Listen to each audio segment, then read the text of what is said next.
satu persatu kita sampaikan agar kita sebagai manusia ini tersadarkan betapa hubungan itu sangat kuat dengan baginda Rasulullah. Terus bagaimana kita sebagai manusia? Di antaranya bagaimana hubungan Nabi SAW dengan salah satu gunung, yang mana gunung itu nantinya akan menjadi gunung di surganya Allah, yaitu Jabal Uhud.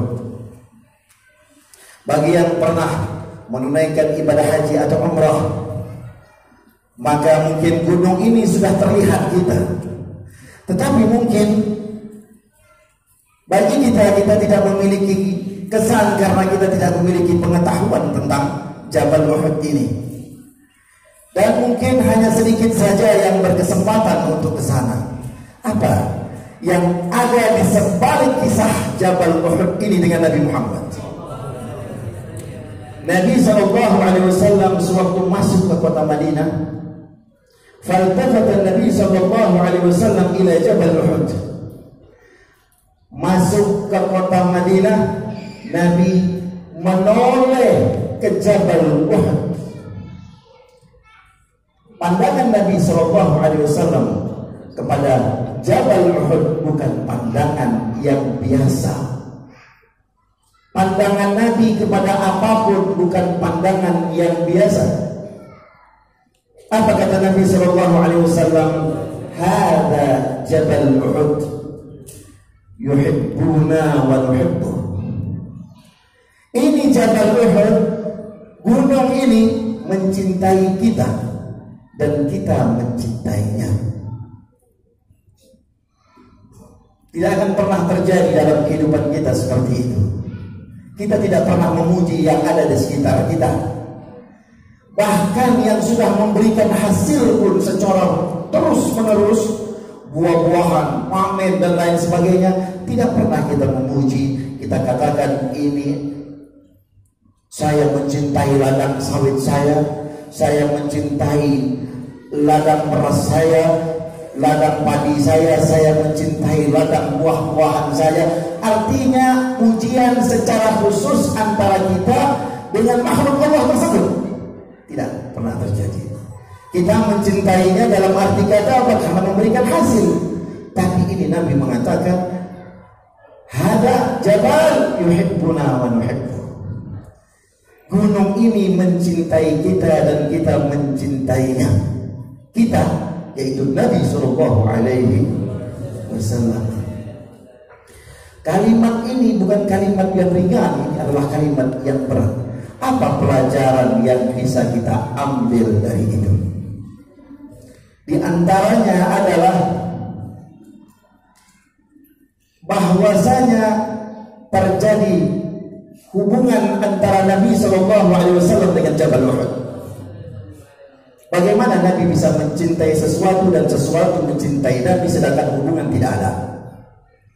Sebagaimana kita hidup sehari-hari, menyukai satu dengan yang lainnya karena ada apa? Ada muamalah, ada hubungan satu dengan lain. Bagaimana mungkin seseorang bisa mencintai seseorang dan sesuatu tetapi tidak ada hubungan dengannya? Mungkin, mustahil. Berarti Jabal Uhud mempunyai hubungan muamalah dengan Nabi Sallallahu Alaihi Wasallam. Makanya Nabi SAW memandang pandangan ke Jabal Uhud, pandangan Nabi terhadap sesuatu tidak sama dengan sesuatu atau seseorang memandang Nabi Muhammad. Apa yang kita pahami dari kalimat Nabi mencintai kita dan kita mencintai Nabi? Mana yang lebih berharga? Kita mencintai Rasulullah atau Rasulullah Sallallahu Alaihi Wasallam mencintai kita? Yang lebih berharga adalah Rasulullah Sallallahu Alaihi Wasallam mencintai kita. Kenapa? Kita mencintai Nabi Sallallahu Alaihi Wasallam. Nabi kita letakkan di mana? Di dalam hati kita. Betapa kecilnya ruang lingkup daripada hati kita ini. Betapa sempitnya ruang lingkup di dalam hati kita ini. yang mana di dalamnya bercampur dengan urusan-urusan duniawi yang sudah terlanjur kita cintai. Kita letakkan Rasulullah di situ. Tetapi Nabi SAW saat beliau mengatakan, ya syauqah ila akhwani, sungguh aku merindukan ikhwani, saudara-saudaraku. Apa kata sahabat radhiyallahu anhum ajma'in? Alasna ya Rasulullah ikhwanuk, bukankah kami ini adalah saudara-saudaramu? La, antum ashabi, kalian itu adalah sahabat-sahabatku. Wa man ikhwanuka ya Rasulullah, siapa saudara-saudaramu? Yaitu orang-orang yang belum pernah dan tidak pernah melihatku, tetapi mereka mencintaiku dengan dirinya dan hartanya. Yaitu orang-orang yang datang setelah Nabi SAW. Apa yang menyebabkan kita bisa bermaulid? Berkumpul, kita katakan kita berkumpul karena mahabbatul Rasul, karena cinta kepada Rasul. Ketahuilah ya ikhwah, wilayah hatinya Nabi Muhammad yang begitu luas, yang di dalamnya ma'rifah, di dalamnya ma'rifah kepada Allah Subhanahu wa ta'ala. Di dalam hati Nabi Muhammad tidak ada dunia walau sebesar darah. Bagaimana hati Nabi Muhammad? Kita tidak bisa menggambarkan betapa luas hati ini. Dipenuhi dengan ma'rifah, dipenuhi dengan mahabbah, cinta kepada Allah Subhanahu wa ta'ala, dipenuhi dengan segala macam rahasia-rahasia ilahiyah, dan kita diletakkan di dalam hatinya yang sangat luas itu. Itu maknanya Rasulullah mencintai kita dan kita mencintai Nabi. Porsi kita meletakkan Nabi SAW di dalam hati kita yang sempit ini. Dan ketahuilah, kita tidak bermaulid pada malam hari ini, melainkan cintanya Nabi sudah lebih dahulu. Cintanya Nabi kepada umat lebih dulu dibandingkan cinta umat kepada Nabi Muhammad sallallahu alaihi wasallam. Tidak ada satupun perbuatan kebaikan melainkan Nabi yang telah lebih dahulu melakukan dibandingkan selain daripada beliau. Tidak pernah ada orang yang berpapasan kepada Rasulullah melainkan Rasul sallallahu alaihi wasallam yang pertama sekali memberikan salam kepada dia. Makna salam Nabi Muhammad kepada seseorang tidak sama dengan jawaban salam orang tersebut kepada Nabi Muhammad. Salam seseorang kepada Nabi Muhammad tidak sama dengan jawaban salam Nabi Muhammad kepada seseorang tersebut. Nah, kemudian apa? Suatu Nabi menoleh itu kepada Jabal Uhud. Jabal Uhud sudah mulai yataharrak, sudah mulai, kalau ibarat dia punya hati, hatinya sudah tergetar karena dipandang oleh Nabi SAW. Sampai akhirnya Nabi dalam satu riwayat disebutkan bersama 3 orang sahabatnya. Dalam satu riwayat Nabi SAW bersama 2 orang sahabatnya naik ke atas Jabal Uhud. Begitu Nabi naik ke Jabal Uhud, Jabal Uhud gemetar. Jabal Gunung Uhud gemetar, yahtas, gemetar karena apa? Gemetar karena ungkapan kegembiraannya terhadap Nabi SAW yang sudah menyentuh dia. Gemetar itu gunung, seolah-olah ini gunung mau meletus, bergoncang.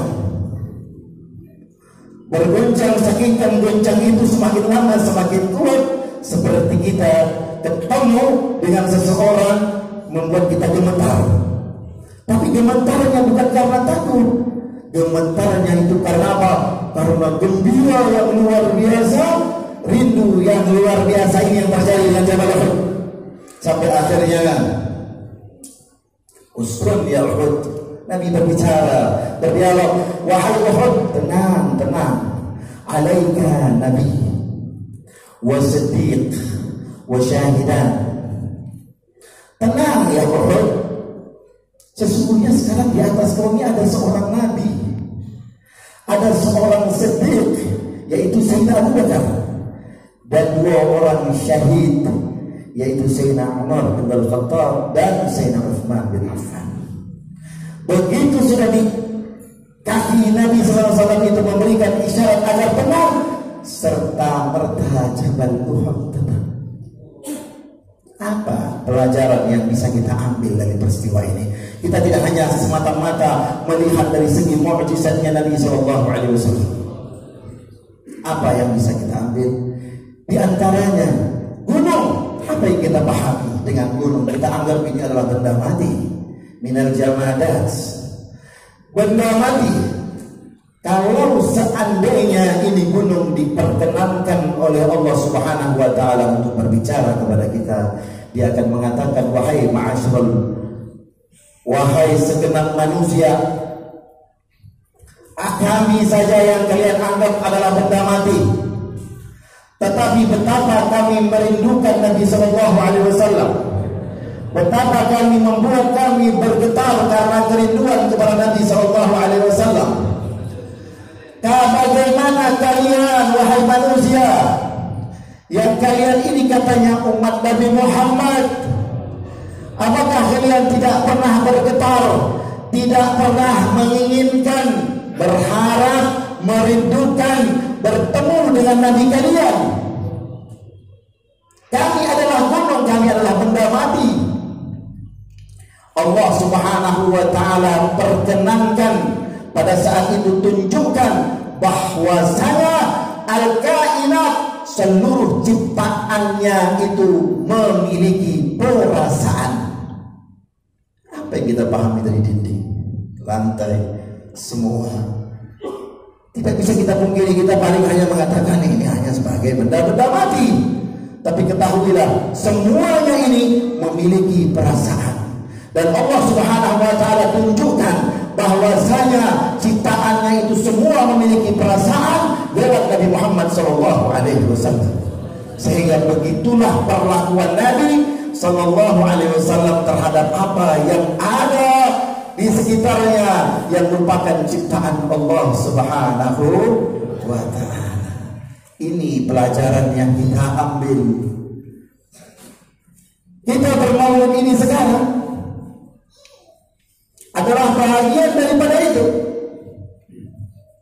agar kita ini menjalankan agama yang dibawa oleh Nabi SAW ini. Jangan kita perlakukan Rasul seperti tukang pos atau tukang antar paket. Itu yang sering terjadi dan banyak terjadi sekarang. Maksudnya apa? Betapa seseorang menanti paket yang diinginkan sampai dengan selamat dalam keadaan utuh, tidak ada cacat. Surat yang ditunggu-tunggu dulu zaman kita masih surat menyurat. Kalau sekarang sudah rasanya berita-berita itu sudah kurang terasa. Kalau dulu kita menerima surat-surat dibaca dan kita tidak mau diganggu oleh siapapun dalam kamar, baca surat. Zaman-zaman sekolah kuliahan dulu tuh. Tapi kuliahan yang ada adik-adik sekarang sudah gak ngerasa zaman kuliah saya. Begitu datang surat dari orang tua, maksudnya datang surat dari orang tua dalam kamar, buka aja. Netes air mata, nangis senang, diulang lagi, disimpan, ditumpuk surat itu, bukan dibuang atau dibakar. Tapi surat sudah ada rasanya. WA, setiap detik bisa WA. Telepon, kapan saja bisa telepon. Sehingga berita-berita yang diterima hal-hal yang biasa, sudah tidak berasa lagi, biasa-biasa saja. Ini berbeda dengan apa? Nah, ini Nabi sallallahu alaihi wasallam. Nah, kita ini diajarkan agar apa? Agar kita ini menjalankan agama ini dengan mahabbah. Apa bukti? Dalam Al-Quran dan ayat ini sering kita dengar, in kuntum tuhibbunallah fattabi'uni. In kuntum tuhibbunallah fattabi'uni. Kalimat yang pertama disebutkan apabila kalian mencintai Allah. In kuntum. Kalau kalian mencintai Allah Subhanahu wa taala, fattabi'uni, maka ikuti aku. Siapa aku? Rasul sallallahu alaihi wasallam. Terus mengikuti ittiba kepada Nabi sallallahu alaihi wasallam ini bukan seperti kita anggap seperti itu kan bos. Kita nggak pernah nanya. Begitu sudah sampai ini kiriman surat, kita tanya, Pak, Bapak apa kabar Pak? Sehat? Abang apa kabar Pak? Sehat? Tidak ada kesempatan untuk itu. Bang, terima kasih banyak ya sudah nyampaikan. Bahkan untuk terima kasih pun kita tidak sempat. Kenapa? Karena urusan kita adalah kita terima kiriman parcel, kiriman surat dan lain sebagainya. Dan ini yang banyak terjadi oleh sebahagian mereka. Seolah-olah Nabi hanya bertugas dari Allah untuk menyampaikan risalah. Kemudian kita sebagai umatnya ini menjalankan apa yang disampaikan oleh Nabi. Kita tak mau tahu dengan Nabinya. Sesat dipastikan. Dipastikan sesat. Karena pesan Allah Subhanahu wa taala, apabila kalian mencintai Allah maka ikuti aku. Ikuti dengan kalimat cinta diawali tadi. Kemudian setelah itu Allah jawab, yuhibbukumullah wa yaghfir lakum dzunubakum. Kenapa Allah Subhanahu wa taala tidak hanya cukup mengatakan yaghfirullah dzunubakum? Apabila kalian mencintai Allah, kemudian kalian ikuti aku, maka Allah akan ampuni dosa kalian. Tidak, tapi Allah awali yuhibbukumullah. Allah cinta kepada kalian. Berarti apa? Mengikuti Nabi SAW didasari oleh karena cinta kepada Nabi Muhammad. Didasarkan karena cinta kepada Nabi Muhammad sallallahu alaihi wasallam. Makanya